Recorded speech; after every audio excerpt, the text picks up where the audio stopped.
Muy buenos días, hermanos. Abran sus Biblias, por favor, en Apocalipsis capítulo 10.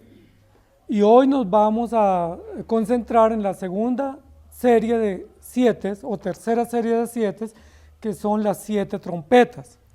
Y vamos a tomar como base para este resumen Apocalipsis capítulo 10, versículos 8 y 9. Apocalipsis 10, 8 y 9. Que dice de la siguiente manera: la voz que oí del cielo habló otra vez conmigo y dijo: ve y toma el librito que está abierto en la mano del ángel que está en pie sobre el mar y sobre la tierra. Y fui al ángel diciéndole que me diese el librito, y él me dijo: toma y cómelo, y te amargará el vientre, pero en tu boca será dulce como la miel. Amados hermanos, nosotros estamos en un mes de conclusiones del libro de Apocalipsis.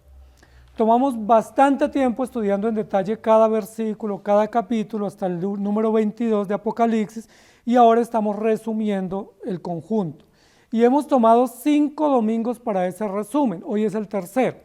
El primer domingo de síntesis hablamos de las 7 iglesias, que son los receptores o los destinatarios del mensaje.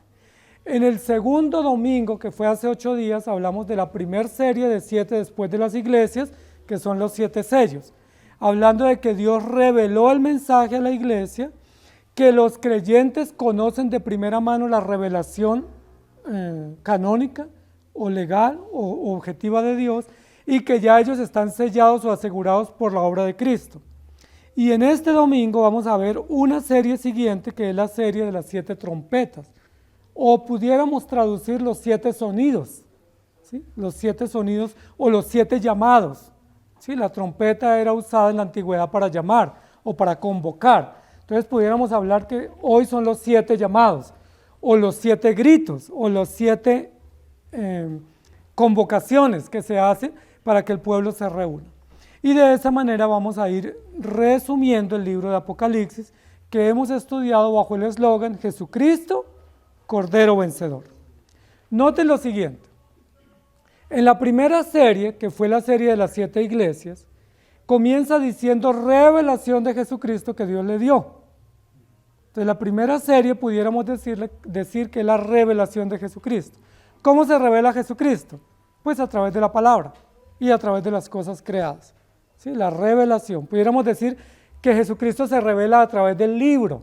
Permítame ponerlo en esos términos para que pudiéramos ir como concatenando las ideas. Jesucristo se revela a través del libro, porque el ángel le dice a Juan en el capítulo 1, escribe. ¿Escribe qué? Pues el libro, para que nos llegue y nos quede y se perpetúe el mensaje.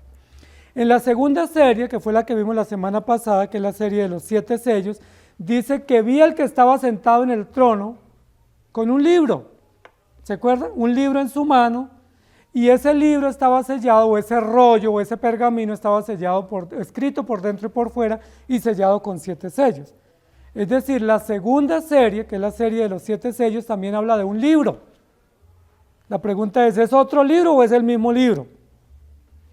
¿Es el mismo libro de la revelación de Cristo?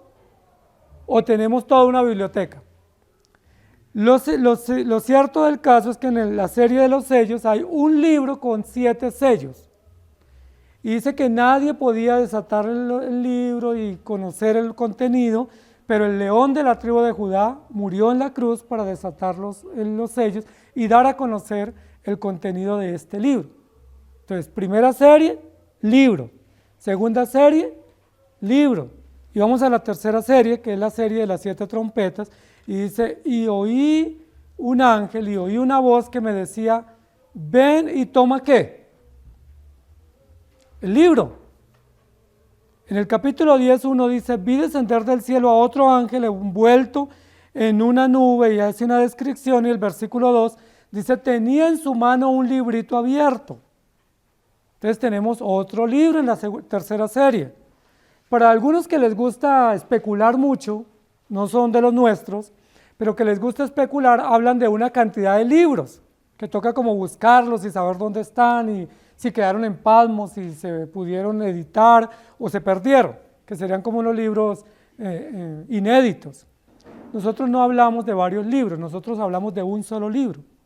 Entonces, en la primera serie, el libro que va a escribir Juan es el libro que nosotros tenemos, que se llaman las Sagradas Escrituras o el libro sagrado.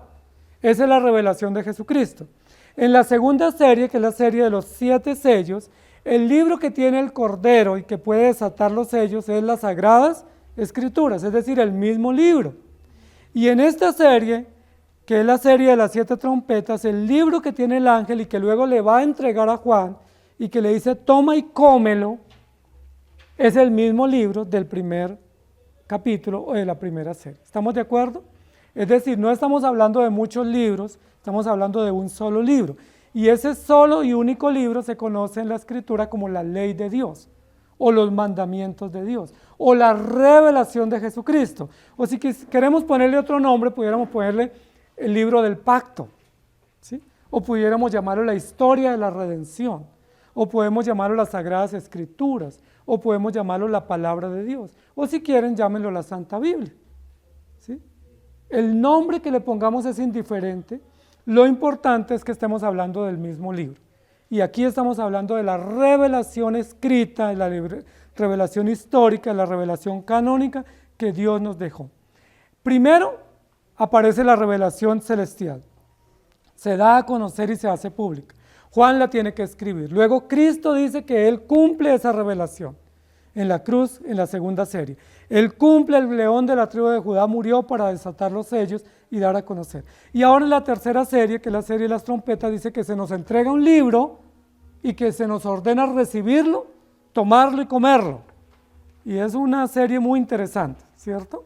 Entonces hoy no vamos a hablar tanto de las bestias, los dragones y toda esa falsa fornicaria que aparece en esta sección del libro, que va desde el capítulo 8 hasta el capítulo 16 o 17, sino que nos vamos a concentrar en la importancia que tiene el libro en esta serie y cómo entran a jugar unos actores en esta serie que no los hemos tenido muy en cuenta en el libro de Apocalipsis, y vamos a hacer honor a ese trabajo. Nosotros nos enfocamos mucho en el tema de las bestias, los dragones, las plagas, la falsa mujer o fornicaria y todas esas consecuencias que traen sobre la iglesia. Eso nos hemos enfocado con mucho detalle, pero nosotros hemos pasado un poco por alto unos actores que han pasado un poco silenciosos en el libro de Apocalipsis. ¿Quiénes son? Están descritos desde el capítulo 1, están descritos en el capítulo 2 y en el capítulo 3, y son los pastores o los predicadores o los maestros o los heraldos de la labor de la iglesia en cuanto a la predicación. Recuerden que en el capítulo 1 dice que el que es semejante al Hijo del Hombre se pasea en medio de las 7 estrellas y que tiene 7, en medio de los 7 candeleros, y que tiene 7 estrellas en su mano. ¿Recuerdan? 7 estrellas en su mano, como guardadas o aseguradas o escondidas. Pero luego comienza la serie de las 7 iglesias diciendo, escribe al ángel que está en la iglesia de Éfeso, luego escribe al ángel que está en la iglesia de Pérgamo y Esmirna y Tiatira y la Odisea y todas las iglesias, y sabemos claramente que ese ángel es el pastor o el encargado o el ministro o el sacerdote de esa congregación que tiene una labor extraordinaria en este desarrollo de la historia de la redención. ¿Cuál es la labor del pastor? Predicar, ¿cierto? Dirigir, proclamar. Sí, ese es su encargo, ese fue su llamado, esa fue su profesión. Pudiéramos llamarlo un levita, ¿sí? Pudiéramos llamarlo un elegido, un separado, un santo. Pudiéramos llamarlo un ministro, o podemos llamarlo también un siervo, como lo llama la Biblia, la Escritura, que fue apartado desde el vientre de su madre, o quizás desde antes, para ser ministro del Evangelio, para dedicar su vida por entero a la predicación del Evangelio. Esa es una profesión, ¿cierto? Una profesión que se llama la predicación o el pastorado o el servicio en la obra del Señor. Una profesión bastante olvidada y despreciada, una profesión bastante ignorada por la sociedad. Es una de las profesiones que no se reconocen. Ustedes han visto que nuestra sociedad celebra el Día del Medio Ambiente, el Día del Color, el Día de la Indigeneidad, el Día de los Niños, el Día de la Mujer, el Día de los Animales, el Día de la Diabetes, el Día de la Artritis, pero no celebran el Día del Pastor, ¿sí? No celebran el Día de los Ministros, no celebran el Día de los que predican o pregonan el Evangelio. Y eso ya nos da un punto de partida. ¿sí? De que es una profesión muy olvidada, muy ignorada y poco deseada por la gente, especialmente por la juventud. Poco se desea esa profesión. Es muy inusual escuchar decir en las iglesias a los jóvenes: yo anhelo, o yo deseo, o yo quiero ser un pastor. O a una jovencita decir: yo anhelo casarme con un pastor. ¿Sí? ¿Con quiénes se quieren casar? Con astronautas, pilotos, biólogos. ¿Sí? ¿O qué quieren ser nuestros hijos? Arquitectos, ingenieros, abogados, médicos, ¿sí? Físicos nucleares, pero no quieren ser pastores. Posiblemente porque no ven una estabilidad económica, posiblemente porque ven que es una profesión deshonrada y despreciada aún por la misma iglesia, o posiblemente por esto que vamos a decir hoy, porque es una profesión agridulce, ¿sí? Es una profesión que se debate o que se mezcla o que se vive en medio de lo dulce y lo amargo, y eso hace que sea bastante compleja o bastante difícil. El título de nuestra enseñanza hoy es Entre dulce y amargo, haciendo eco de lo que vamos a leer hoy, de este encargo glorioso del libro y de la tarea de la predicación. Recuerden, amados hermanos, que en esta serie, en el capítulo 10, se le da a Juan un libro. Y recuerden que en el capítulo 11 va a hablar de 2 testigos. ¿Quiénes son los 2 testigos? Algunos dicen que Moisés y Elías, otros dicen que es Jesucristo. Nosotros pudiéramos decir que son todos los predicadores de todos los tiempos que fueron llamados para ser testigos o para ser pregoneros o para estar en pie predicando el evangelio, y que fueron sostenidos. En Apocalipsis 11 los compara con 2 olivos, ¿sí? Con 2 candeleros o con 2 columnas del templo, ¿sí? La pregunta que nos tenemos que plantear hoy es: ¿qué pasaría si no hubiera pastores en las iglesias? O sea, ¿qué sucedería con la iglesia del Señor Jesucristo? ¿Pudiera sostenerse en pie? ¿O es indispensable que la iglesia del Señor Jesucristo tenga pastores, tenga predicadores? Yo veo que en la iglesia, en el pueblo de Dios, de hecho, antes de Dios llamar un pueblo, llama a sus pastores o sus siervos. O antes de formar una congregación, establece pastores para que ellos pastoreen o ministren, o predicadores para que ellos lleven la palabra. Lo otro que tenemos que preguntarnos es: ¿qué pasa si esos predicadores o esos pastores que son puestos en las iglesias no son fieles? Fieles a Dios y fieles a la palabra y fieles al encargo.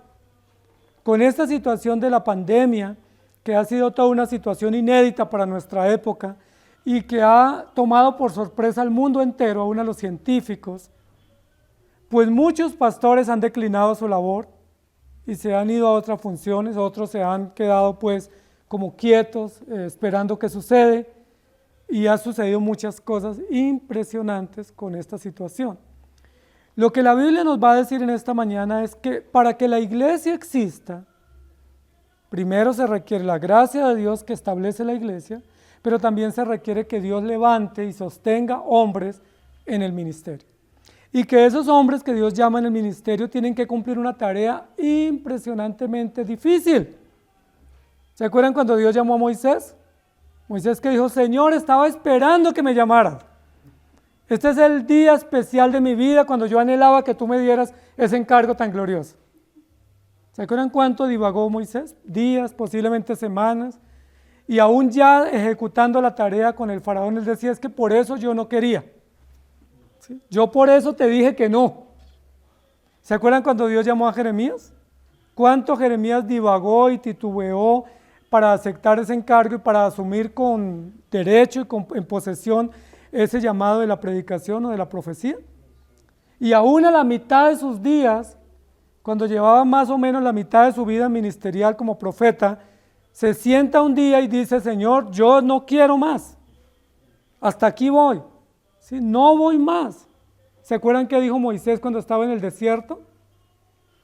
Primero no quería ir, después aceptó a regañadientes pidiendo todos los apoyos de compañía, de respaldo, de pruebas, de hechos, pero luego cuando está en el desierto le dice: Señor, yo no quiero seguir con este pueblo me es muy gravoso. Y termina Moisés diciendo: es que yo los parí, soy yo la mamá o el papá de ellos, los tuve en mi vientre, ni aún si los hubiera tenido que parir, tendría que soportarlos.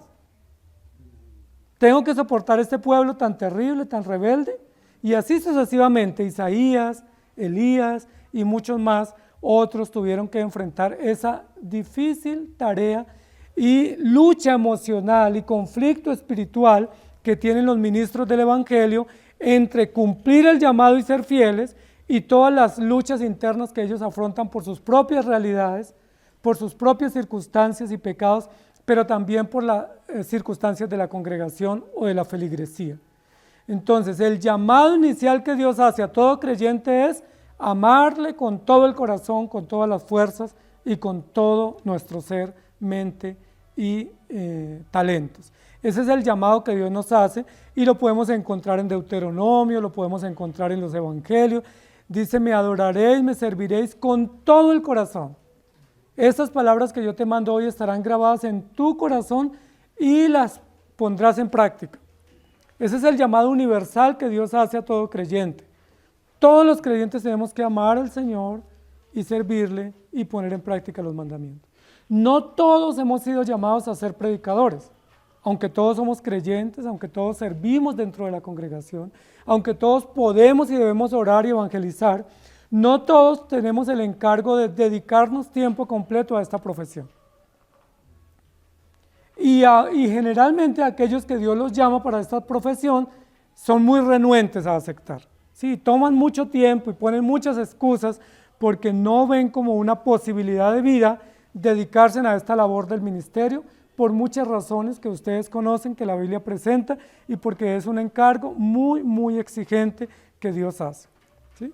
Entonces es muy importante que tengamos en cuenta eso. Primera de Juan 5, 2 y 3 dice, en esto conocemos que amamos a los hijos de Dios cuando amamos a Dios y guardamos sus mandamientos, pues este es el amor de Dios, que guardemos sus mandamientos y sus mandamientos no son gravosos.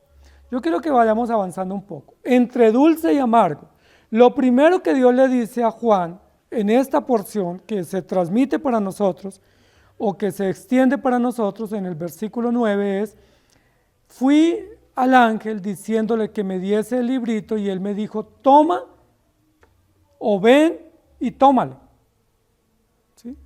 Es lo primero, ve y toma el libro, versículo 8. La voz que oí del cielo habló otra vez conmigo y dijo, ve y toma el librito. Entonces, primer punto de nuestra enseñanza, ven y toma, ¿sí?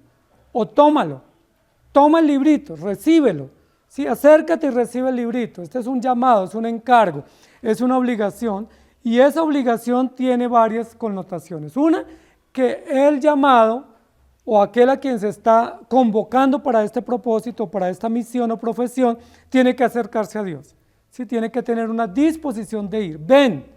Y no solamente ven, sino extiende tu mano, ¿sí? Y toma, recibe algo. En este caso lo que va a recibir es un libro, o un librito, dice, ¿no? Un librito, es un libro, es un rollo. Ese es el propósito inicial. Lo que tiene que hacer es ven y toma. Y ya eso comienza a tener connotaciones complejas, porque uno esperaría que si va uno a ser llamado a cualquier otra profesión, o cualquier otro encargo, lo primero que le den es las garantías que uno tiene, ¿cierto? ¿Cuáles son los beneficios que uno tiene? ¿Sí? ¿Cuántas horas va a trabajar? ¿Cuánto va a ganar? ¿Si tiene vacaciones o no? ¿Cuándo se va a jubilar? Cada año, ¿qué beneficio o qué incentivo le van a dar? Pero aquí lo que le está diciendo es, no, ven y toma el libro, ¿sí? Ese es el primer encargo, es el primer desafío, pero no hay ninguna bendición o beneficio claro específicamente para aquel que se acerca. Sencillamente ven y coge el libro. Algo así como, ¿quieres trabajar? ¿Me quieres servir? Pues ven y reciba esta herramienta. Esta es la herramienta de trabajo, este es el contenido de lo que usted tiene que hacer. Acá está la misión que usted tiene que cumplir, ¿sí? Tiene que ser fiel, tiene que ceñirse, tiene que recibirla, tiene que conocerla, tiene que tenerla, tiene que manejarla, tiene que apropiarse de esa herramienta de trabajo donde está la fuente de conocimiento. Ven y recíbelo. Y recuerden que ahí ya comienzan las preguntas de los profetas. Señor, ¿y por qué a mí? ¿Sí? Señor, pero es que no quiero. Señor, pero es que, ¿por qué no buscas a otro? ¿Sí? Mire, hay mucha gente que está dispuesta, pero yo no, o no es el momento. ¿Sí? o yo no estoy calificado, o no sé hablar, o no me sé desenvolver públicamente, o soy miedoso, o tengo temor al fracaso, o no estoy listo para el momento. Dios pasa por alto todas nuestras excusas o justificaciones, y aquellos que los llama para ser pastores, o testigos, o predicadores, la única orden que les da es ven y toma, ¿sí? O ven y recibe. ¿Y recibe qué? No es un sueldo, sino es un contrato con garantías. No es unos beneficios o unos valores agregados del trabajo de la misión. Lo único que tiene que recibir es el libro, porque esa es la herramienta de su trabajo. ¿Quieres servir en esta profesión? ¿Te vas a consagrar y a dedicar a esta profesión? Lo único que tienes que tener a mano es el libro. Algunos dicen tiene que tener conocimientos en otros idiomas, tienes que tener profesiones, tienes que tener habilidades de oratoria. No, Dios no requiere eso en absoluto. Esas son añadiduras que el mundo nos pone. Recuerden que Moisés no era hábil orador, ¿sí? Pedro, Juan tampoco eran oradores. No eran gente educada o capacitada académicamente. No estaban entrenados en los mejores centros de academia del momento, como Pablo o como Isaías, que sí eran entrenados y tenían un alto conocimiento. Hubo hombres muy sencillos, muy básicos, muy elementales, y lo único que Dios les dijo fue ven y toma, o ven y recibe. ¿Y qué les entregó? Un libro, que es el libro que ustedes y yo estudiamos en esta mañana, que es el libro que estudiamos toda nuestra vida y que es el libro con el cual se ha identificado a los creyentes durante toda la historia, los del libro. Aquel que recibe el libro, en este caso como Juan, acepta el desafío o acepta el reto o el llamado de ser un predicador del Evangelio. Cuando vengan los momentos amargos de su ministerio, cuando vengan los momentos de frustración o de desánimo en el diario vivir o en la ejecución natural de su llamado, lo único que él tiene que recordar es que él recibió el libro y que él tiene el libro, no necesita más herramienta para trabajar. No necesita una sede, no necesita un auditorio, no necesita cámaras, no necesita título, no necesita profesión, no necesita ovación, nada. Lo único que él necesita es el libro. Y es lo que Juan nos está diciendo acá. El ángel o Cristo, aquel que llama, lo primero que hace es decirle ven y recibe. Aquí te doy la dotación, ¿sí? Aquí te doy el equipamiento que necesitas, aquí te doy los útiles, ¿sí? Para que no tengas excusa de lo que debes hacer y para que conozcas plenamente el contenido de lo que tienes que decir y para que no te desvíes ni a derecha ni a izquierda. Esto es honroso lo que Dios está haciendo aquí con Juan y lo que ha hecho con todos los que ha llamado, darles como primera medida la herramienta de trabajo o los útiles, lo que tiene que predicar. Es muy hermoso porque cuando vamos a la tarea o al campo de acción no tenemos que decir, bueno, ¿y ahora qué digo? ¿Sí? Y yo voy a predicar pero no sé qué decir. No, tenemos una colección de enseñanzas, una colección de verdades, de mandatos que tenemos que pregonar y tenemos que hacerlo con autoridad y con sabiduría y con convicción porque ya se nos entregó ese material. Ya lo tenemos, ustedes y yo lo tenemos y lo único que tenemos que hacer es recibir de parte de Dios el libro. Eso hizo Dios con Moisés. Deuteronomio 10:5 dice la Biblia que Dios llamó a Moisés al monte y le dijo sube. Y no le dijo para qué, no le dijo te voy a hacer un ascenso, te voy a aumentar el salario, te voy a dar mejores garantías, te voy a poner con gente más dócil y más noble. Sencillamente le dijo sube a la montaña. Y dice que cuando subió Dios le entregó las tablas, que traducido para nosotros sería le entregó el libro. Dice y volví, descendí del monte y puse las tablas en el arca que había hecho y allí estaban como Jehová me mandó. Y luego en Primera de Reyes 8:9 dice, en el arca ninguna cosa había, sino las 2 tablas de piedra que allí había puesto Moisés en Horeb, donde Jehová hizo pacto con los hijos de Israel cuando salieron de la tierra de Egipto. ¿Qué es lo único que tiene que haber en el púlpito? ¿Qué es lo único que tiene que haber en la mesa de noche de nuestra casa? ¿Qué es lo único que debe haber en nuestra sala, en nuestro armario, en nuestro corazón, en nuestra mente? La palabra de Dios, porque es la única que nos muestra el camino y que nos muestra la revelación y el propósito para el cual fuimos llamados. No tenemos títulos, no exaltamos o nos exaltamos por los logros personales, profesionales o de ninguna índole. Lo único que tenemos y nos sometemos es la palabra de Dios. Salmo 32:3 dice: cuando callé se envejecieron mis huesos. Y está hablando de callar por no predicar y por no confesar. ¿Sí? Y luego en Proverbios capítulo 3, 7 y 8 dice: no seas sabio en tu propia opinión, teme a Jehová y apártate del mal. Amados hermanos, el primer encargo que Dios hace, y si alguien anhela el ministerio, como dice Timoteo y Tito, buena cosa desea. Pero lo primero que debe saber es que debe recibir el libro y ceñirse por él y someterse por él, a él, y conocerlo y manejarlo y confiar plenamente en esa enseñanza. Si alguno quiere predicar, pero pretende estudiar o mezclar la Biblia con las filosofías humanas, no está llamado a este ministerio. Si alguno quiere predicar y dirigir una iglesia, pero quiere mezclar su propia experiencia o su propia intuición o sus propios sentimientos o presunciones con la Escritura, no está llamado a este ministerio. Porque el que está llamado a este ministerio, lo único que debe tener, aceptar y confiar es la palabra de Dios. Y por eso los dos testigos, igual que Juan en el capítulo 10 de Apocalipsis, reciben un libro. No es un libro y algo más, no es un paquete adicional sorpresa. No, es el libro, el librito sellado de la mano del ángel para que Juan lo reciba, para que se someta y se ciña a él y para que pregone el evangelio. Eso significa creer. Recibe el libro porque cree que esa es la palabra de Dios. Yo recibo el libro porque creo y confío que ese es el mensaje de Dios. Yo lo recibo y lo acepto como verdad irrefutable de Dios.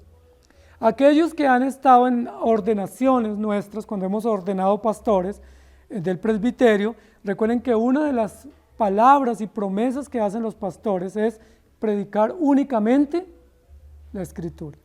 Que no van a mezclar filosofía, experiencias, política, nada más, sino solamente la Escritura. Que no van a mezclar Biblia con terapia psicológica o sociológica o ideológica, sino que ellos aceptan y se comprometen a predicar exclusivamente las Sagradas Escrituras.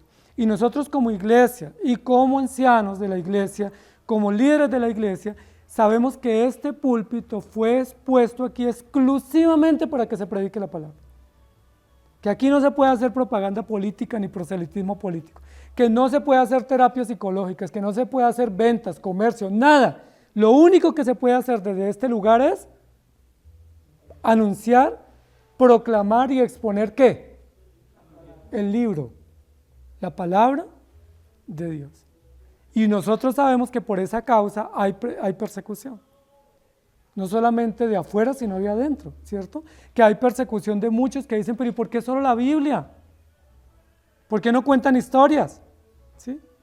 ¿Por qué no nos dan alguna cosa que nos anime? ¿Sí? Que nos despierte el entusiasmo. ¿Sí? Que mueva nuestras fibras. Bueno, si hacemos eso, dejamos de ser una iglesia bíblica. Y dejamos de ser una iglesia fiel a las Escrituras y estamos cayendo en las trampas del mundo, en las tentaciones del mundo.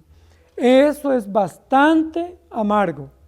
Es muy dulce recibir la palabra, pero es muy amargo saber todos los desafíos y los retos y las luchas que tenemos que asumir frente a ese gran reto de exponer las Escrituras.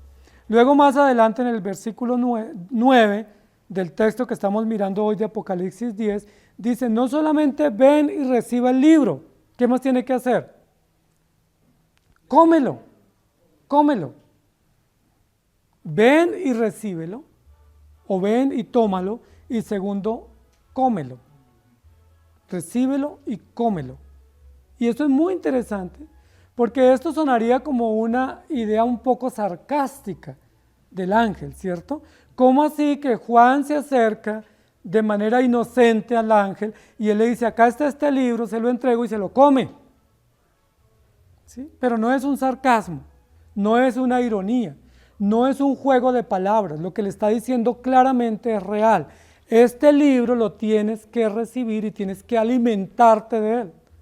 Cuando el ángel le dice cómelo, lo que le está diciendo, este libro es tu alimento. ¿Sí? Este libro es el que te va a dar las fuerzas, la vitamina, los minerales, los nutrientes, la energía para poder seguir adelante. Es decir, tú no vas a poder sacar adelante esta profesión o este encargo, este llamado, al menos que tú comas el libro. Es decir, al menos que tú te alimentes y te nutras y te vitaminices diaria y constantemente de este libro. Y ese es un encargo que tienen todos los predicadores. No puede existir un predicador, un pastor, un ministro de una iglesia, un anciano de una iglesia que no consulte todos los días las Escrituras y que no se nutra. Porque si no lo hace, no fue llamado a este ministerio. Porque un indicador de su llamado y de su credulidad en la palabra es su crecimiento espiritual. Entonces hay que creer, pero también hay que crecer. ¿Y cómo hacemos para que nuestros niños crezcan? Desde que nacen, ¿qué hacemos para que crezcan? Tenemos que alimentarlos. Imaginémonos que nuestros hijos los recibimos allá en la clínica, cuando nacen y nosotros decimos tan lindo, tan hermoso, se parece a mí, pero no les damos comida. Nos los llevamos para la casa y les tomamos fotos, pero no les damos comida. ¿Qué va a pasar en las primeras horas si es que podemos soportar el llanto de ellos? Se mueren. ¿Qué necesitan nuestros hijos para que puedan crecer? Y aun cuando ya termina la etapa del crecimiento, ¿qué siguen necesitando? Para estar fuertes, nutridos, enérgicos, robustos, lúcidos. ¿Qué necesitamos todos? Alimentarnos. ¿Cuántas veces? Todos los días, varias veces al día. ¿Sí? Varias veces al día necesitamos alimentarnos porque es la única manera como crecemos, como estamos nutridos y como tenemos energía. Cuando el ángel le dice a Juan, toma y cómelo, lo que le está diciendo, esta no es solamente la herramienta de trabajo, este no es solo el contenido de lo que tienes que predicar, este también es tu alimento, esta es tu porción diaria. Aquí está el alimento que tienes que consumir todos los días, esta es tu ración del día, ahí está, tómala dosificada, tómala porcionada, pero tienes que hacerlo todos los días. Si no lo haces, ¿qué va a pasar? ¿Estás raquítico? ¿Estás desnutrido? ¿O enfermo? ¿O puedes morir? Y es una situación lamentable que un creyente no consulte las Escrituras, pero más lamentable que un pastor o un predicador o un encargado de la palabra no se alimente de la palabra. Es muy lamentable porque ese es un encargo obligatorio que reciben los ministros. Toma y cómelo. ¿Y qué dice la Biblia? ¿Juan rehusó recibirlo?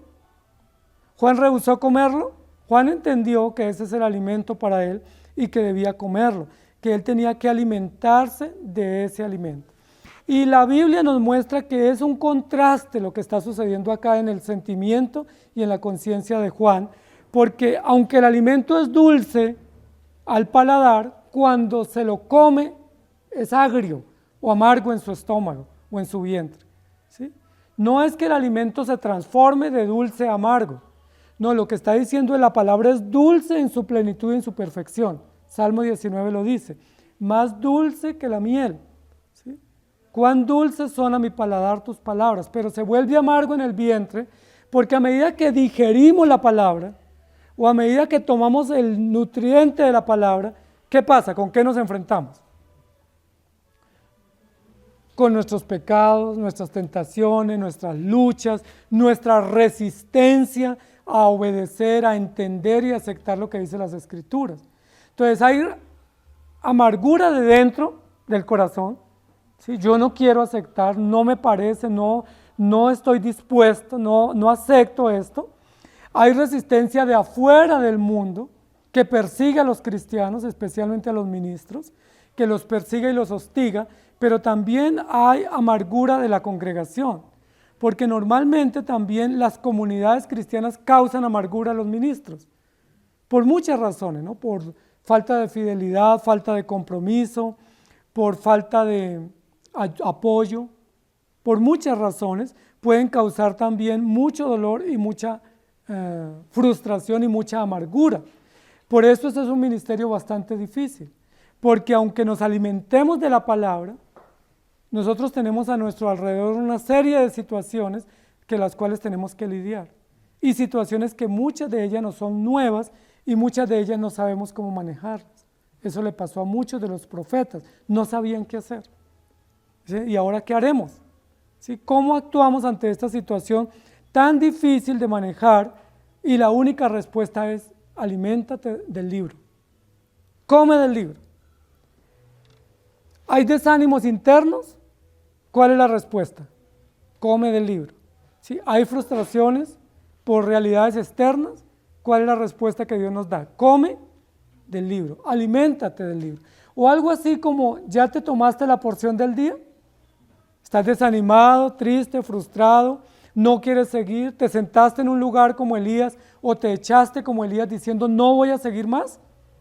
La única solución o la única respuesta es: come del libro, aliméntate del libro. Isaías 30:10 dice que dicen a los videntes aquí son los profetas que recibían profecía a través de visión, que dicen a los videntes: no veáis.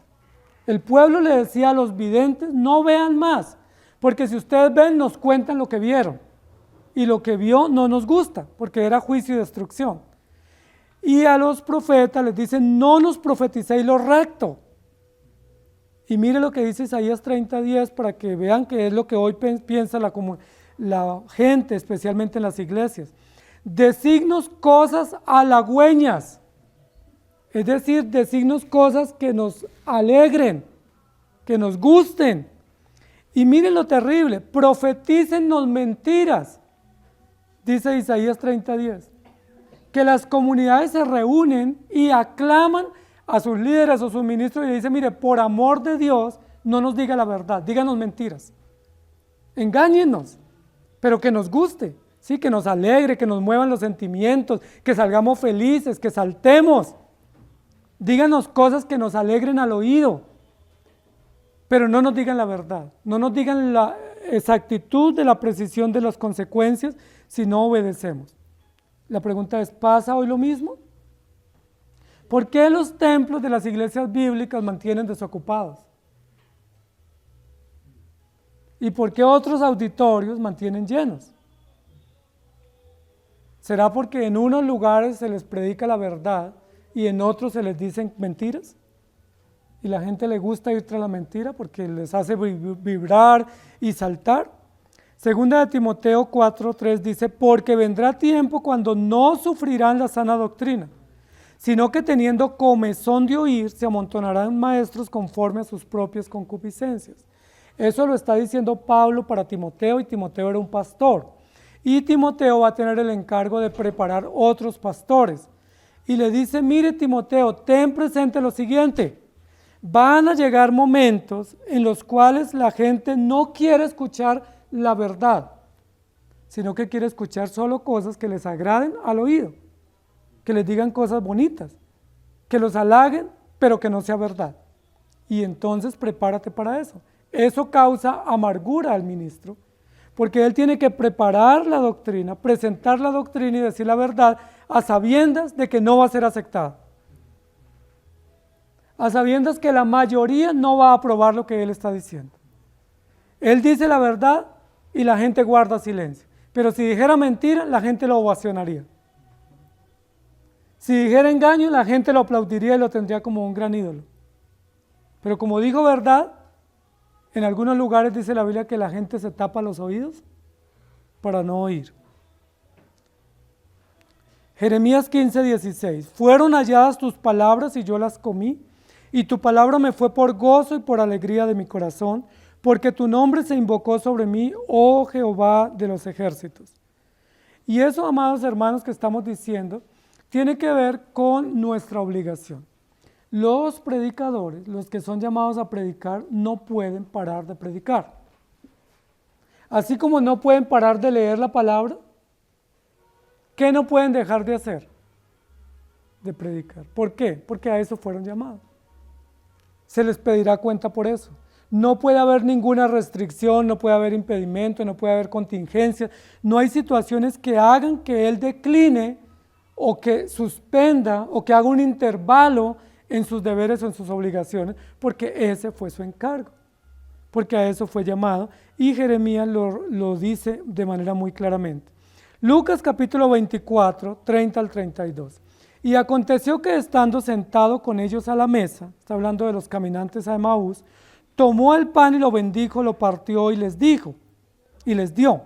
Entonces le fueron abiertos los ojos y le reconocieron, mas él se desapareció de su vista. Y se decían el uno al otro, eran dos, ¿no ardía nuestro corazón en nosotros mientras nos hablaba en el camino y cuando nos abría las Escrituras? Recuerden que estos dos caminantes iban hacia Emaús, de Jerusalén a Emaús, posiblemente huyendo después de la crucifixión del Señor Jesucristo. Asustados, atemorizados, desconsolados, frustrados, sin saber qué hacer. Nos mataron el maestro, nos quedamos abandonados. ¿Y ahora qué hacemos? ¿Sí? Como que se nos acabó la vida y se nos desdibujó todo lo que tenemos que hacer. Todo se acabó, no hay nada que hacer. Entonces emprendieron una caminata solitaria hacia Emaús, ¿sí? Por un camino un poco solitario y desértico. Iban caminando, dice la Biblia que se les apareció Jesús. Jesús entabló una conversación con ellos y ellos no sabían que era Jesús. Un buen trayecto caminaron con Jesús y no supieron que era Jesús. Increíble. Estaban tan desconsolados, tan perdidos en sus emociones confundidas y confusas que no supieron que era Jesús. Cuando llegan a la casa de uno de ellos y se sientan y Jesús toma el pan y lo parte y les da gracias y lo da, enseguida ellos entienden que era Jesús. Y la pregunta que ellos se hacían era, ¿no ardía nuestro corazón mientras nos hablaba en el camino y nos abría las Escrituras? ¿Qué fue lo que impactó, lo que conmovió o lo que estremeció la vida de estos hombres? Cuando les exponía o les abría o les explicaba las Escrituras. Pero solo lo comprendieron cuando se alimentaron de ella. Cuando tomaron el pan y lo comieron, dijeron, este es Jesús. Increíble, ¿no? Me imagino el lamento de ellos, diciendo, ¿por qué no nos dimos cuenta antes? ¿Por qué no los reconocimos? Porque hubiéramos disfrutado su compañía mejor si lo hubiéramos reconocido. Hubiéramos tenido un momento, una caminata agradable si hubiéramos reconocido que era nuestro Maestro, nuestro Salvador. ¿Por qué no lo pudimos reconocer? Pero aquí está la respuesta. Solo cuando se alimentaron de la palabra, solo cuando confiaron en la palabra, solo cuando tomaron la palabra, ellos entendieron qué era lo que estaba aconteciendo y sus ojos le fueron abiertos. Juan capítulo 4, versículo 34, Jesús dijo, mi comida es que haga la voluntad del que me envió y que acabe su obra. Entonces el segundo encargo es cómelo para que crezcas, cómelo para que estés robusto. Muchos ministros posiblemente están desanimados, tirando la toalla, ofuscados, desconsolados, porque no se están alimentando consistentemente de la palabra, porque no están yendo a la palabra a recibir de ella fortaleza, energía y vitamina para seguir adelante, porque las situaciones del mundo siempre vendrán, las adversidades, los desconsuelos, las tristezas, las circunstancias, pero nosotros en la palabra estaremos robustos y fuertes, estaremos bien alimentados. Jeremías capítulo 12:1 dice, justo eres tú, oh Jehová, para que yo dispute contigo, sin embargo, alegaré mi causa ante ti. ¿Por qué es prosperado el camino de los impíos y tienen bien todos los que se portan deslealmente? Miren la pregunta que está haciendo. ¿Y quién la está haciendo? No le está haciendo un creyente que llegó ocasionalmente a la iglesia. No le está haciendo cualquier creyente común de la feligresía. ¿Quién es el que está planteando semejante pregunta al Señor? Semejante pregunta retadora, cuestionadora, inquisidora al Señor Dios del universo, al Creador de todas las cosas. Jeremías, el gran profeta de Israel, uno de los profetas más extraordinarios que tuvo Israel antes del exilio, uno de los profetas que tuvo mayor tiempo en su ministerio profético. Se cree que él profetizó de 40 a 60 años en Jerusalén. salió del país, fue profeta a nivel internacional, fue a Egipto, estuvo en Babilonia, fue un gran profeta, escritor, predicador, un hombre extraordinario. Pero mire que a la mitad de su ministerio, Jeremías está diciendo: Señor, ¿por qué es prosperado el impío y los que se portan bien les va mal? Ahora, Jeremías está poniendo como una pregunta de otros en su boca. Pero lo más probable, conociendo a Jeremías, que era un poco melancólico y un poco inquisidor, lo que Jeremías está diciendo es: y a mí, que acepté servirte, que acepté ser tu profeta, que acepté ir en tu camino y predicar, me va mal. Y casi pudiéramos escuchar lo que está Jeremías diciendo. Acuérdate lo que tú me dijiste en el capítulo 1, cuando me llamaste. Tú me dijiste que sería columna fortificada, ciudad de hierro, muro indestructible, pero me está yendo mal. ¿Por qué los impíos prosperan y les va bien a los que se portan desleales? ¿Y cuál es la única respuesta? Come del libro. Porque si tú comes del libro y te alimentas de la palabra de Dios, encuentras respuesta. Igual le pasó al profeta Asaf en el Salmo 73. ¿Se acuerdan? ¿Por qué a los impíos les va bien y yo que obro bien me va mal? Ahora, ¿qué es mal para Jeremías? ¿Por qué está Jeremías pasando ese momento tan amargo, siendo que él predicaba el dulce mensaje de Dios?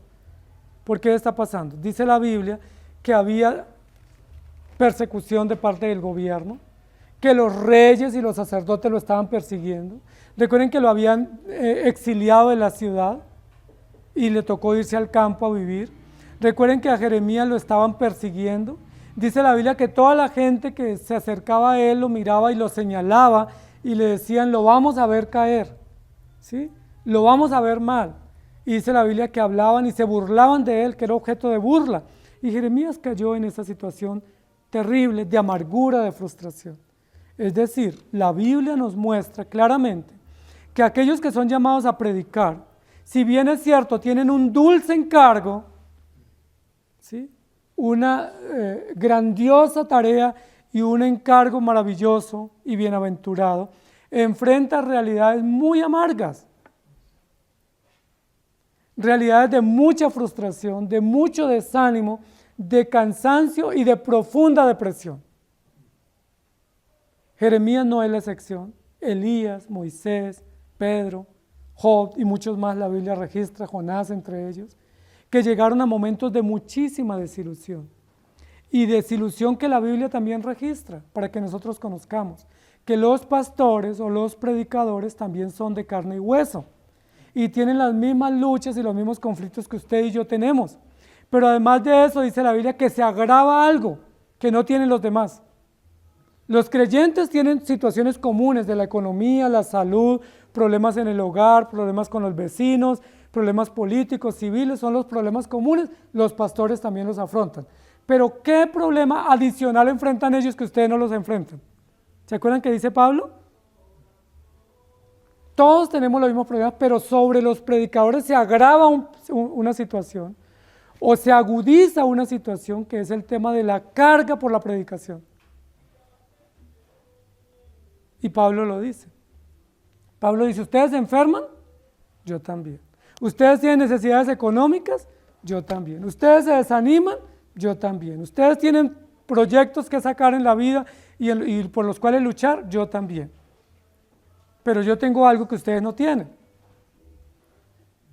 Y es que tengo una carga por la predicación del Evangelio, que tengo una tarea por la predicación que no puede ser aplazada y que eso genera ansiedad, angustia, confrontación, cargas y presiones emocionales incomprensibles e indescriptibles. Y ante eso, ¿quién puede ayudarme? ¿Se acuerdan? ¿Quién podrá socorrerme? Entonces la Biblia plantea que la iglesia no puede socorrer a sus ministros en la comprensión de esa complejidad, de su amargura y su dulzura, pero que la iglesia puede hacer cosas por ellos. ¿Saben qué pueden hacer? Primero que pueden hacer es orar.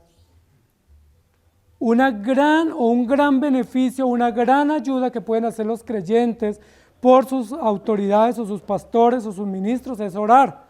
Y Pablo lo dice una y otra vez, ayúdenme orando por mí. ¿Se acuerdan? Pablo no era un superapóstol o un superungido o un superhombre. Pablo era un hombre común como nosotros. Pero Pablo ruega en sus cartas, casi en todas las cartas, dice, yo no ceso de orar por ustedes y sé que ustedes también oran por mí.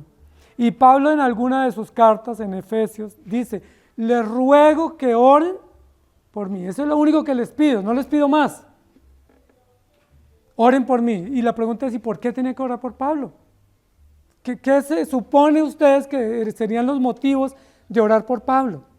Pues que Dios lo sostuviera, que le diera sabiduría, que le diera ánimo, que lo consolara, que lo confortara, que lo ayudara en sus momentos de soledad, que lo ayudara en sus momentos de desánimo, que lo ayudara en sus momentos de confrontación, que lo ayudara en sus luchas propias por el pecado.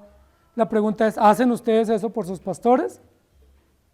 Si no lo hacen, la labor de ellos se hace más amarga.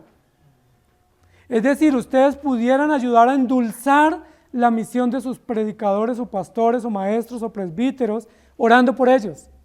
Es como ponerle dulce a su ministerio o a su vida, porque la labor que ellos realizan es muy difícil y no la realizan por ningún bien material o natural, sino por amor.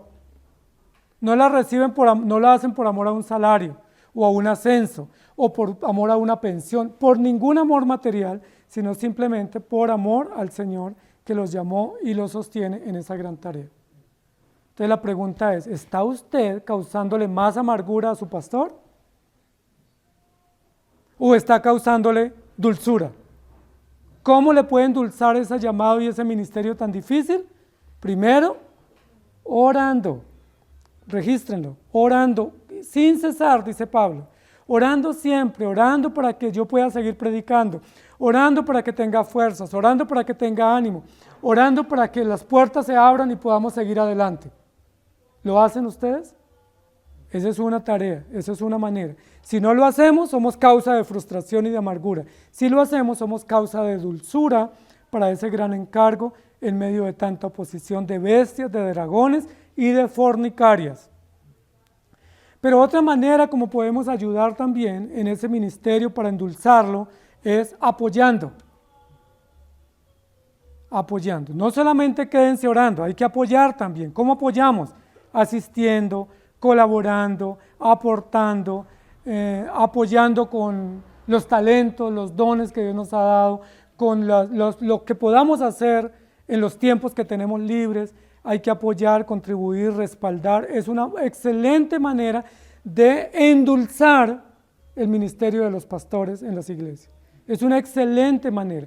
Cuando yo dejo de ayudar, cuando yo dejo de aportar, cuando yo me sustraigo de mi deber, cuando yo teniendo talentos y deberes de ayudar no ayudo, ¿qué causa a los pastores?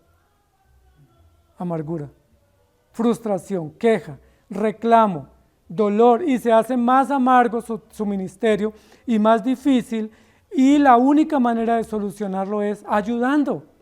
Somos piedras vivas, tenemos dones, tenemos talentos. ¿Por qué no ayudamos? ¿Por qué no aportamos?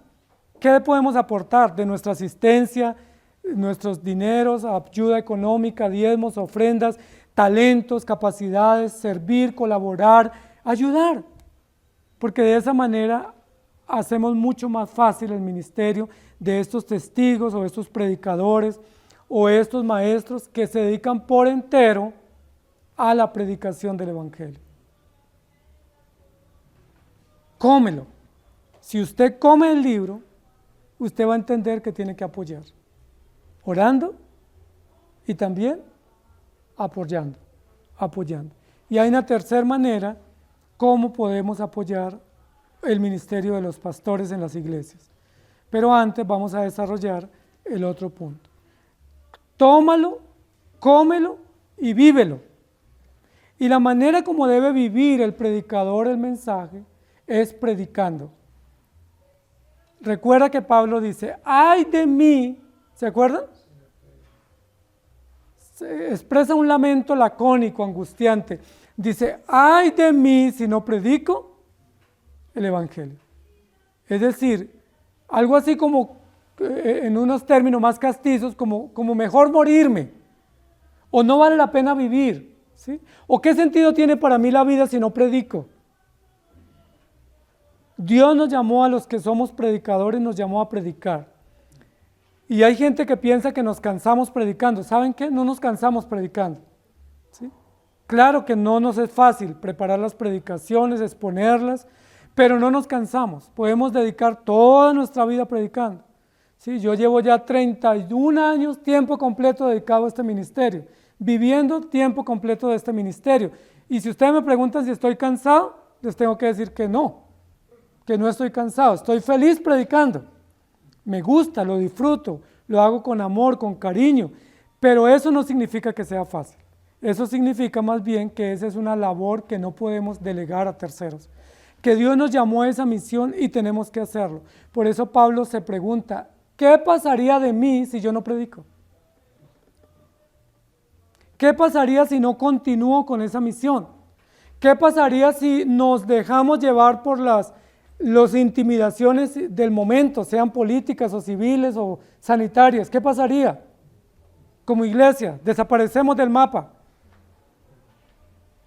Ay de mí si no predico. Ay de mí si no continúo, si no tengo la fuerza, el valor, el coraje para predicar.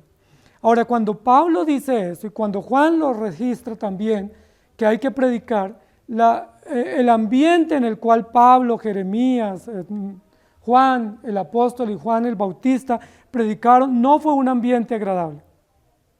No tuvieron una tarima y un pueblo esperando para predicar. ¿Se acuerdan en qué ambientes predicaron ellos? En ambiente de persecución, en ambiente de hostilidad, en ambiente donde ellos estaban predicando y sabían que cuando terminaran de dar su discurso los iban a apedrear o los iban a apresar y meter a una cárcel, ¿se acuerdan? Pedro, Juan, Jacobo les pasó eso, Jeremías le pasó eso también. ¿Se acuerda que Moisés vivió su ministerio en medio de una gran hostilidad del pueblo?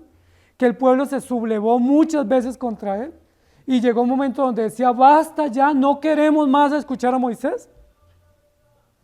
Recuerdan que el pueblo en una oportunidad con Coré, que fue el famoso líder de esa rebeldía, de esa beligerancia, Coré se levantó y dijo, mire, levantémonos contra Moisés, hagamos un comité. Sí, y hubo un comité de 3 líderes principales y ese comité logró convocar 250 más y dijeron levantemos un comité, una comisión y vamos a hacer una protesta. ¿Saben contra quién protestaron? Contra Moisés y contra Dios.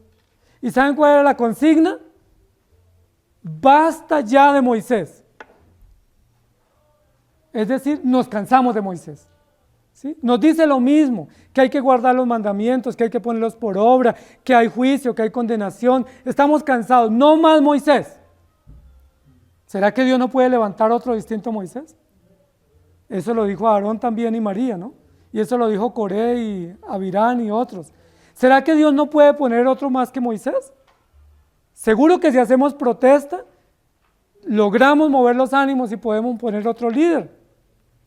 Amados hermanos, la labor de la predicación es una labor muy difícil, porque aunque a veces se vea fácil en el púlpito, es bien difícil porque hay que preparar, hay que exponer y hay que enfrentarse a las reacciones.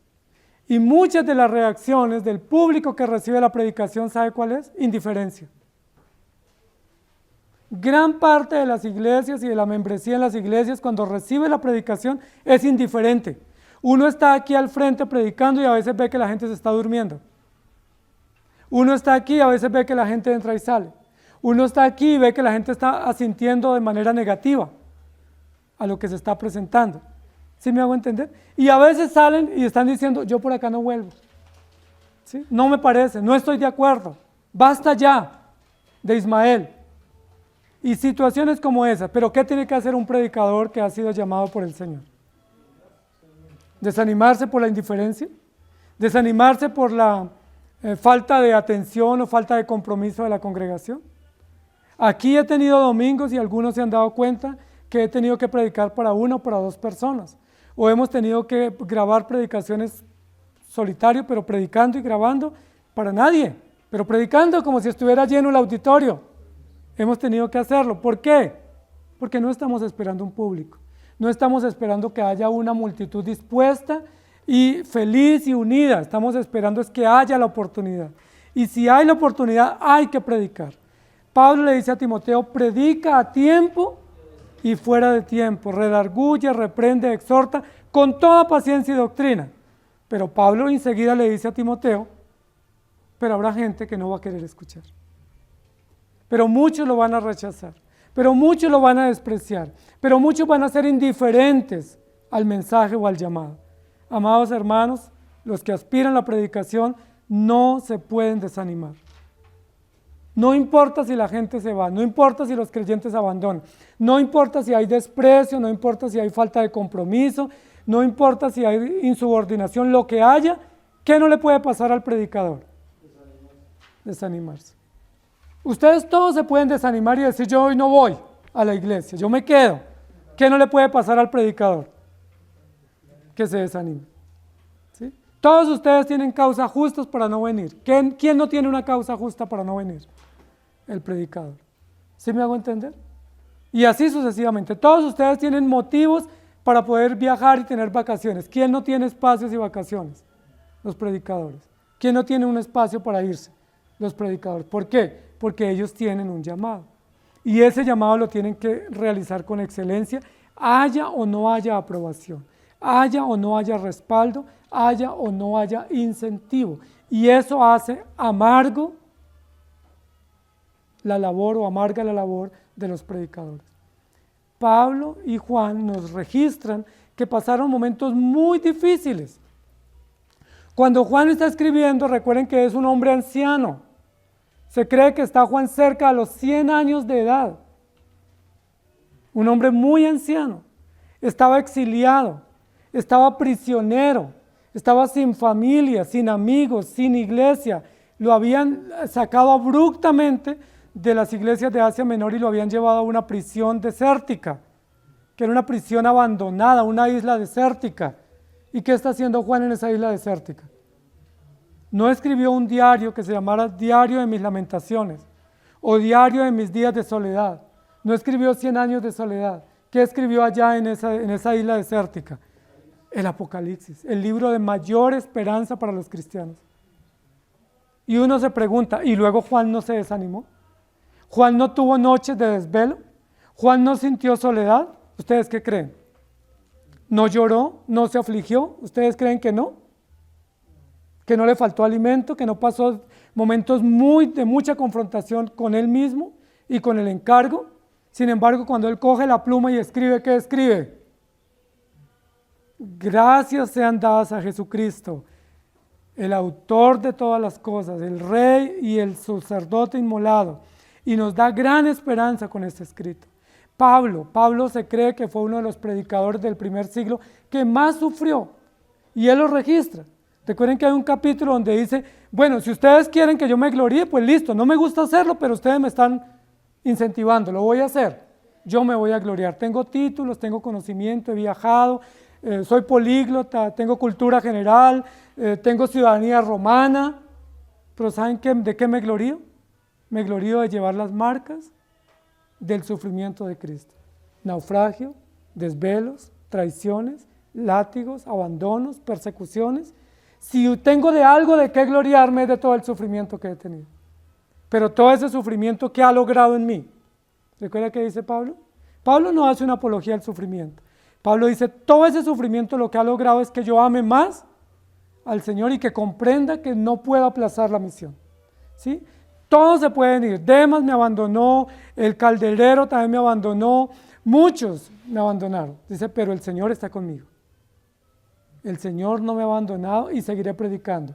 Y ya en los últimos momentos, cuando Pablo va a morir, que se cree que es el último libro que escribe, que es Segunda de Timoteo, dice, he acabado la carrera, he guardado la fe y me espera la corona de la vida que Dios ha preparado a los que le aman.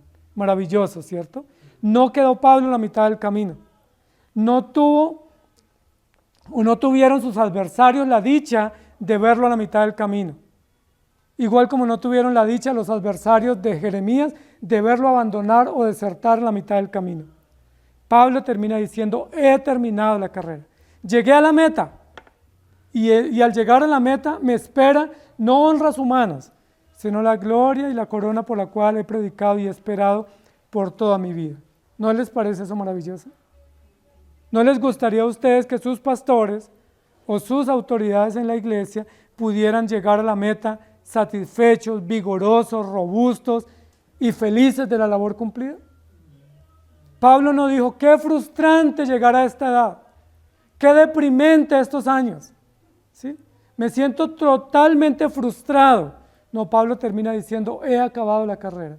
Y en los últimos días de su vida termina diciéndole a Timoteo, predica, hijo mío, la Biblia, a tiempo, afuera y fuera de tiempo, no se desanime, hazlo con valor y con vigor, con prudencia y con sabiduría. Amados hermanos, los predicadores deben vivir el Evangelio, pero deben vivirlo predicando todo el tiempo sin cansarse. Ahora, no es que no se cansen, sí se cansan, pero en medio de su cansancio, ¿qué deben hacer? Recibir fuerzas en el Señor. Si usted aspira a este ministerio, no aspire a vacaciones cada 6 meses, no aspire a ascensos, no aspire a jubilaciones, no aspire a bonificaciones adicionales, no aspire nada, lo único que tiene que aspirar es dar la vida por esta causa y posiblemente con todo en contra, ¿sí? Pero aún así sabiendo que Dios lo llamó y que Dios le dio esa gran tarea de predicar el Evangelio. Esta semana recibí la noticia de 2 amigos, pastores, colegas que fallecieron en esta semana por COVID y fallecieron dando su vida por el Evangelio, ¿sí? Uno de ellos más de 60 años dedicado toda la vida al ministerio y el otro más de 70 años desde niño dando la vida por las misiones y por el ministerio de la obra del Señor. ¿Cómo creen ustedes que ellos murieron? Satisfechos. Y su familia también.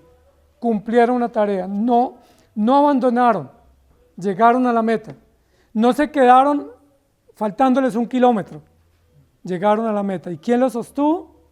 El Señor.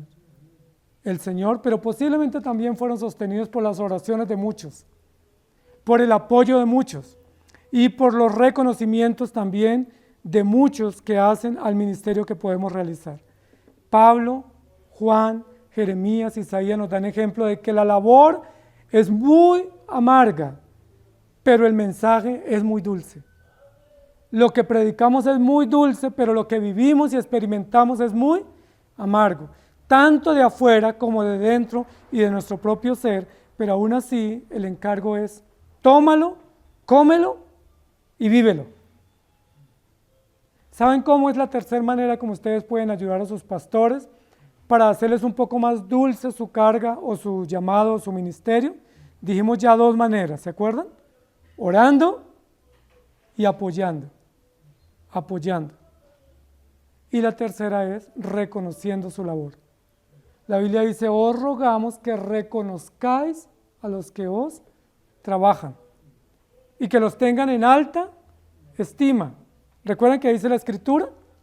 Que les reconozcan su labor, es decir, que les agradezcan lo que ellos hacen, que les agradezcan y les reconozcan lo que ellos hacen. Cuando una mamá hace la comida con tanto esfuerzo y sirve la comida, ¿qué es lo que está esperando una mamá o un papá que hace la comida? De sus hijos o de su esposo o su esposa. Que le diga, qué comida tan deliciosa, muchísimas gracias, me encantó, me fascinó la comida que hiciste, me encanta cuando tú preparas la comida.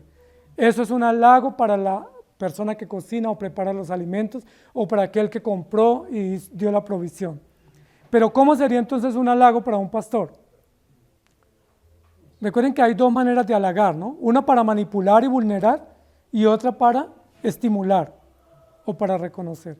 La manera como debemos reconocer a nuestros predicadores es agradecer por su labor. La pregunta es, ¿reconoce usted la labor de sus pastores? ¿Les agradece lo que hacen por usted? ¿Tiene palabras bonitas para ellos? ¿Les dice de vez en cuando o frecuentemente gracias por ser mi pastor? ¿Gracias por darme la palabra? ¿Gracias por cuidarme? ¿Les dice o no? ¿O recibe la palabra y sale y se va y ni levanta el plato? ¿O no agradece? ¿O más bien dice, al fin se terminó? ¿O usted tiene palabras bonitas, de gratitud por su valentía, por su esfuerzo, por su sacrificio, por su amor, por su interés o por tantas virtudes que ellos tienen. ¿Lo hacen? Si no lo hacemos, estamos causándole amargura a su tarea porque solo les traemos problemas o aflicción o dolor. Pero si lo hacemos, les estamos ayudando a endulzar un poco parte de su misión que no es fácil y que la realizan exclusivamente por amor. Jeremías lo va a decir de manera supremamente clara en el capítulo 20, versículos 7 al 18. Y Jeremías es el altoparlante de los predicadores, es el altoparlante del inconsciente colectivo. Me sedujiste, oh Jehová, y fui seducido.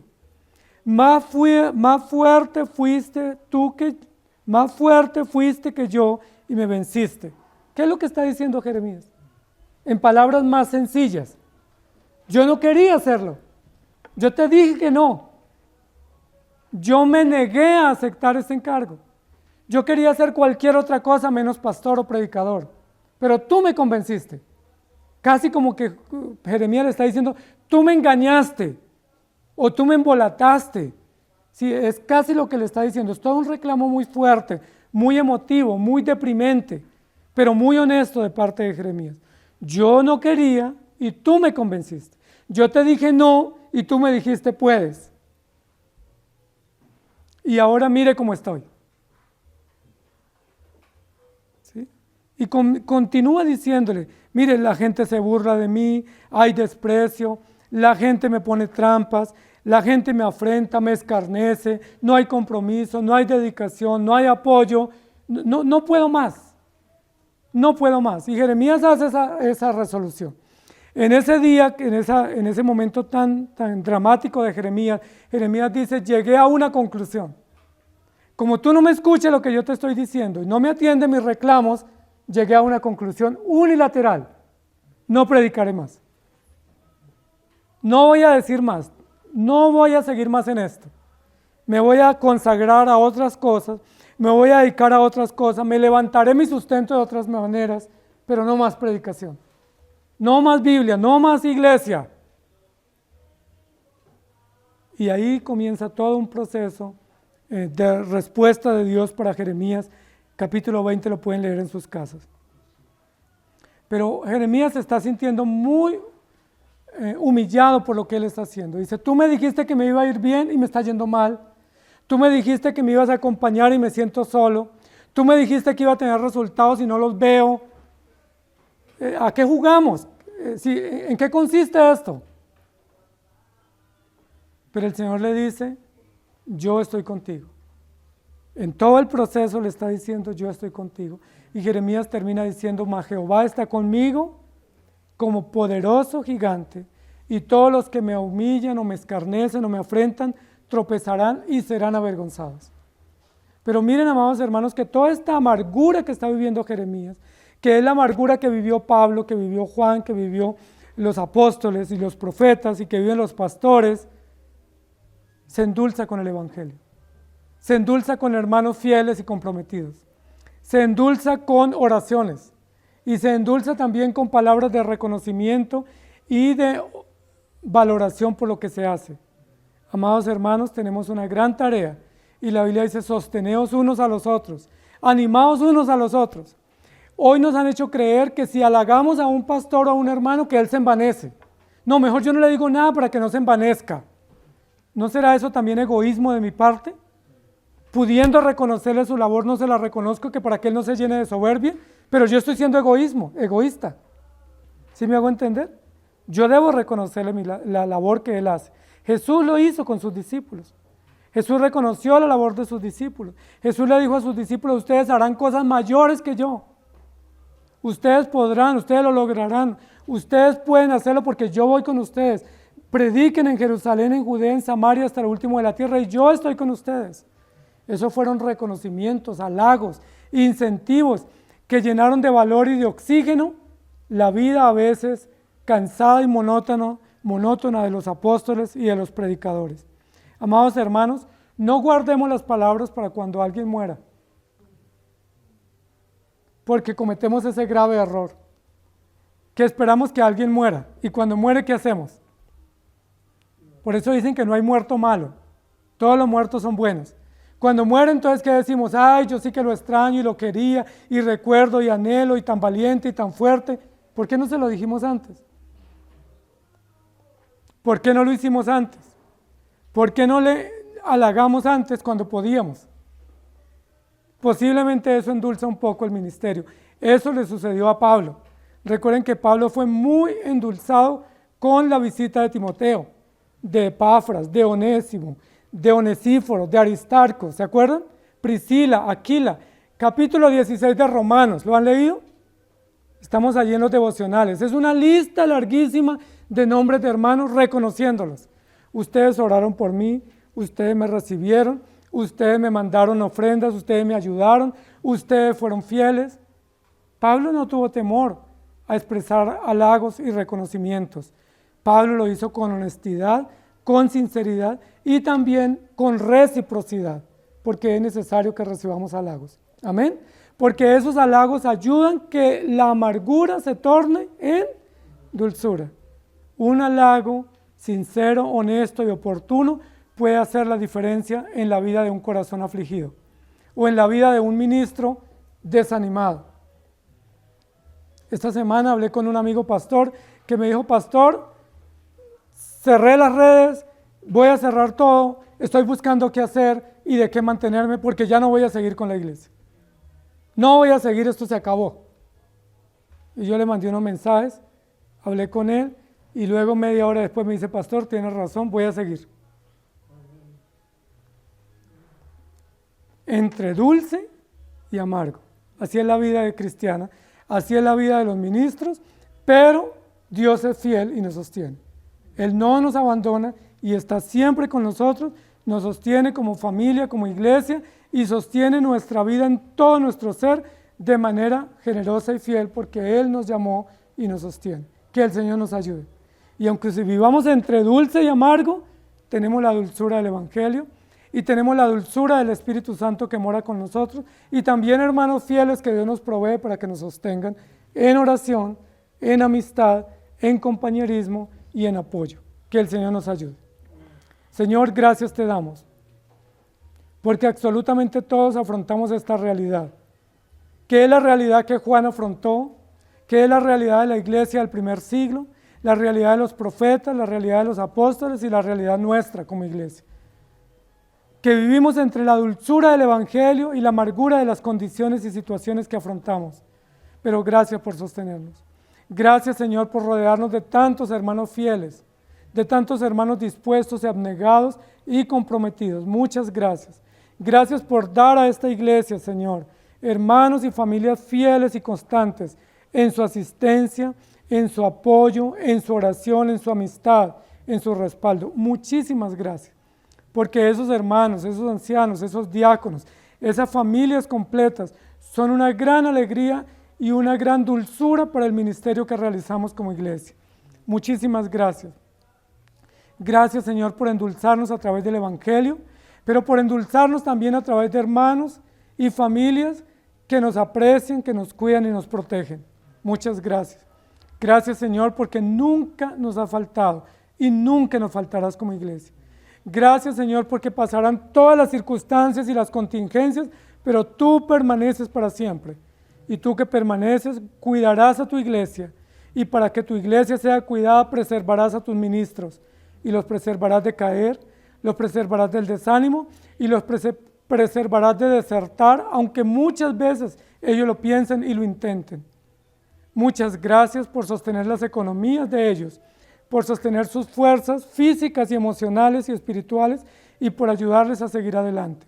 Muchas gracias por darnos pastores, por darnos ancianos, por darnos diáconos, por darnos maestros y por darnos hermanos fieles que en medio de cualquier situación y ante cualquier adversidad tú los sostienes para que sigan adelante y para que su asistencia, su presencia o simplemente su voz sea un ánimo, un consuelo y una alegría para nosotros. Te adoramos, Señor. En Cristo Jesús. Amén. Que el Señor les bendiga, querida iglesia.